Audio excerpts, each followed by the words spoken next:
তো বন্ধুরা দেখো এখন আমি কি কাটবো, লাউ।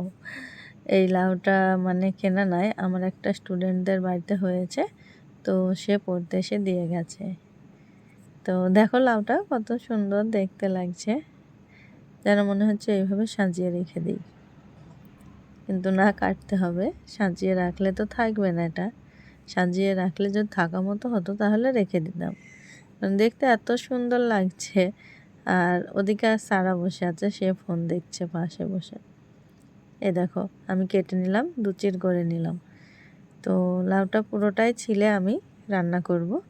এদিকে আমি ছিলতে শুরু করে দিচ্ছি, আর ওদিকে সারা মানে ফোনটা ইউটিউব চলতে গিয়ে বারবার বন্ধ হয়ে যাচ্ছে, সেই জন্য আবার চালিয়ে দিতে হচ্ছে। তো দেখো পাশে কেমন বসে আছে ও আমার পিছনের দিকটাতে।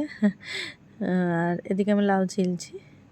তো প্রথমে জিজ্ঞেস করছিল পাপা এটা কি, এটা কি? ও পাপা বলে আমায়, ফুপা বার হয় না। তো পাপা বলে, আমি বললাম যেটা লাউ। লাউ কি? লাউ কি ওকে কি করে বোঝাবো। আর এই দেখো আমি কাটছি। তো লাউ আমি মানে কাটিনি কোনো দিন আগে, মা কাটে। আজকে আমিই বললাম যে আমি কেটে দিই, মায়ের শরীরটা একটু খারাপ আছে সেই জন্য আমি লাউটা কেটে পানিতে দিয়ে নিচ্ছি, নেড়ে চেড়ে ধুয়ে নিচ্ছি। লাউ আজকে রান্নার সময় শ্যুট করা হয়নি, তো রান্নার পরে আমি ভিডিও করেছি, দেখো কেমন হয়েছে বলো।